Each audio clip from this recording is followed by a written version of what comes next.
दोस्तों, आज हम और आप ये समझने की कोशिश करेंगे कि श्रीदेवी का मर्डर हुआ था या उनकी मौत एक एक्सीडेंट थी।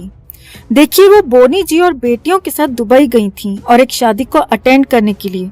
कुछ दिनों तक ये सब उस शादी में बिजी रहे और फिर 24 फरवरी 2018 को बोनी जी अपनी बेटी के साथ मुंबई चले गए। मुंबई पहुंचकर उनको श्रीदेवी की बहुत ज्यादा याद आने लगी और उन्होंने श्रीदेवी को फोन किया और कहा कि मैं आपको बहुत मिस कर रहा हूँ, मैं आपको बहुत प्यार करता हूँ। और अचानक बोनी जी में 18-20 साल के लड़के की आत्मा घुस गई और उन्होंने डिसाइड किया कि वो सीधा दुबई जाएंगे, श्रीदेवी जी को बिना बताए और उनको सरप्राइज देंगे और उनको बताएंगे कि वो उनसे कितना प्यार करते हैं। अच्छा, इधर जब बोनी जी अपनी बेटी के साथ मुंबई चले गए तो श्रीदेवी दुबई के जुमेरा एमिरेट्स टावर्स होटल में शिफ्ट हो गईं, रूम नंबर 2001 में।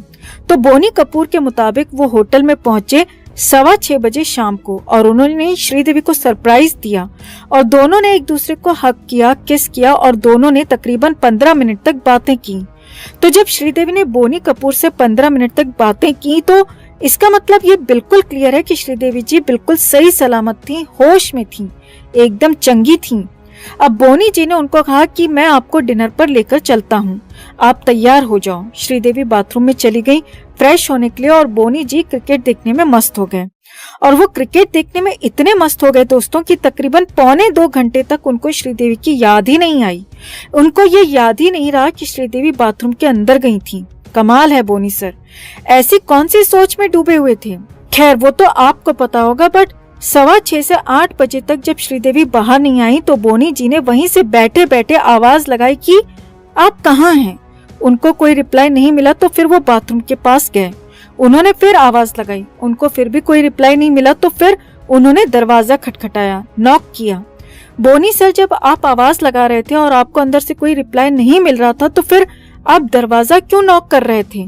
आपको सीधा दरवाजा खोल देना चाहिए था।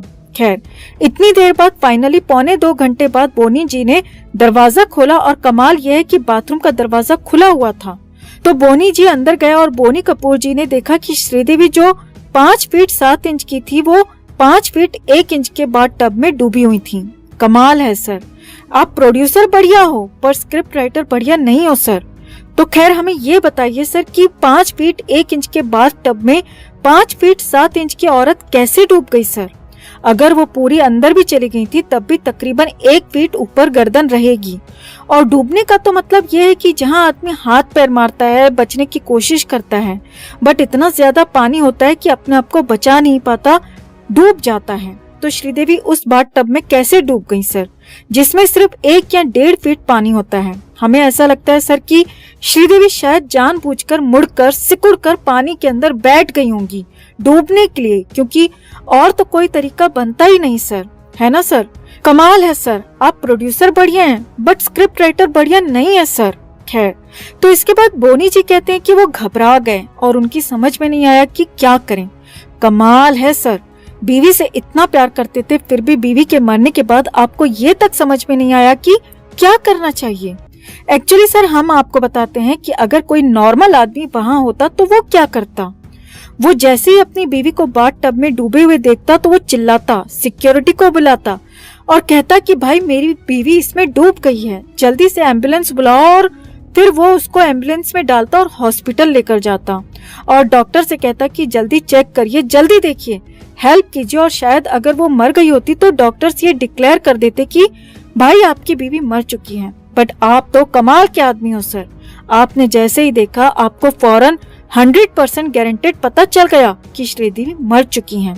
उनको कहीं हॉस्पिटल वगैरह ले जाने की बिल्कुल जरूरत नहीं है। कमाल है सर, आप प्रोड्यूसर बढ़िया हो बट स्क्रिप्ट राइटर बढ़िया नहीं हो सर।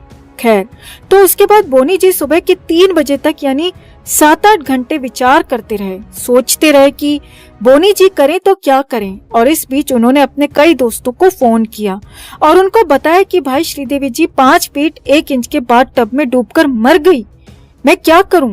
और सारा डिस्कशन वगैरह करने के बाद सुबह तकरीबन 3 बजे बोनी जी ने होटल स्टाफ को इन्फॉर्म किया कि भाई मेरी बीवी बाथ टब में डूबकर मर गई है। पुलिस आई और श्रीदेवी जी की बॉडी को लेकर गई। उनका पोस्टमार्टम हुआ और फिर बोनी कपूर जी को पुलिस स्टेशन बुलाया गया। उनका बयान लिया गया। बयान लेने के बाद जो पुलिस ऑफिसर्स थे उनके होश उड़ गए। उनकी समझ में नहीं आया कि भाई करें तो क्या करें। हस्बैंड कह रहा है कि भाई मैं बाहर ही बैठा था, मेरी बीवी बिल्कुल भली चंगी थी, बाथरूम के अंदर गई थी और फिर 5 फीट 7 इंच हाइट की मेरी बीवी 5 फीट 1 इंच के बाथटब में डूबकर मर गई। उन्होंने कहा कि भाई साहब हमारे बस का नहीं है ये केस सॉल्व करना और हम इस केस को पब्लिक प्रोसिक्यूटर के पास भेज देते हैं। तो यानी कि हालात ऐसे बन गए थे कि शायद बोनी कपूर कभी इंडिया वापस नहीं आ पाएंगी। खैर बताया ये जाता है कि इंडिया से बहुत बड़े बड़े दुर्राम खान लोगों ने फोन किया और रिक्वेस्ट की कि इन भाई साहब को इंडिया वापस आने दीजिए और तब जाकर दुबई हुकूमत ने उनको परमिशन दी अपनी बीवी की बॉडी लेकर इंडिया जाने की। अनिल अंबानी का प्राइवेट प्लेन गया और उनको वापस इंडिया लेकर आया। अब इंडिया आने के बाद होना ये चाहिए था कानूनन के तहत कि श्रीदेवी का पोस्टमार्टम दोबारा होना चाहिए था, लेकिन बोनी कपूर ने वो नहीं होने दिया। क्यों नहीं होने दिया सर? क्या प्रॉब्लम थी सर? जब एक दफा दुबई में पोस्टमार्टम हो चुका था तो अगर इंडिया में भी हो जाता तो क्या प्रॉब्लम हो जाती सर? कुछ डर था क्या सर?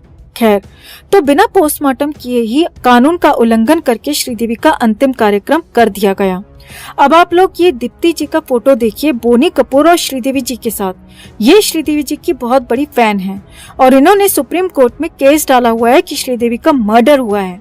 दीप्ति जी ने कुछ पेपर्स भी सुप्रीम कोर्ट में सबमिट किए हैं, आप जरा उनको भी देख लीजिए। दीप्ति के मुताबिक ये report ministry of health Dubai की है और इसमें क्या लिखा है जरा गौर से पढ़ लीजिए, आपको पता चल जाएगा कि श्रीदेवी के साथ क्या हुआ था। ये रिपोर्ट दीप्ति ने सुप्रीम कोर्ट में भी सबमिट की है। अब इस केस की जो सबसे खास बात है दोस्तों वो हम आपको बताते हैं। श्रीदेवी की एक इंश्योरेंस पॉलिसी थी 240 करोड़ की और उस इंश्योरेंस के पैसे बोनी कपूर साहब को तभी मिल सकते थे अगर श्रीदेवी दुबई में या गल्फ में कहीं मरे। और बोनी जी का तो आपको पता ही है कि वो जिंदगी भर कर्ज में डूबे रहे हैं। जब सहारा श्री का कर्जा उनके ऊपर था तो सहारा श्री जेल पहुंच गए और जब उन्होंने कहा कि भाई मुझे पैसे चाहिए तो बोनी कपूर जी के पास चले गए। जी से लेकर सहारा को फारिग किया और बोनी कपूर की बदनसीबी देखिए कि उसी वक्त में जी के साथ भी प्रॉब्लम्स शुरू हुई। तो जाहिर सी बात है कि जी ने भी बोनी कपूर पर प्रेशर डालना शुरू किया कि भाई साहब सब लौटाइए। उसी वक्त में श्रीदेवी जी की दुबई में मौत हो गई और दीप्ति के मुताबिक वो 240 करोड़ रुपए बोनी कपूर को मिल गए और वो मिलते ही बोनी कपूर जी फुल फॉर्म में आ गए। हिंदी में भी फिल्म प्रोड्यूस कर रहे हैं, मलयाली में भी फिल्म प्रोड्यूस कर रहे हैं, तमिल में भी फिल्म प्रोड्यूस कर रहे हैं, मतलब उनकी बल्ले बल्ले हो गई। दीप्ति जी के मुताबिक वो इस केस का सच सामने लाने के लिए लड़ती रहेंगी। हमारा सैल्यूट है दीप्ति जी को जो अब तक श्रीदेवी को इंसाफ दिलाने की कोशिश कर रही हैं, जबकि उनकी बेटियां चुपचाप बैठी हुई हैं। खैर दोस्तों, अब आप ये डिसाइड करिए कि श्रीदेवी का मर्डर हुआ था या उनकी एक्सीडेंटल मौत थी। हमने आपको सब कुछ बता दिया है जो दीप्ति जी अपने केस में कह रही हैं।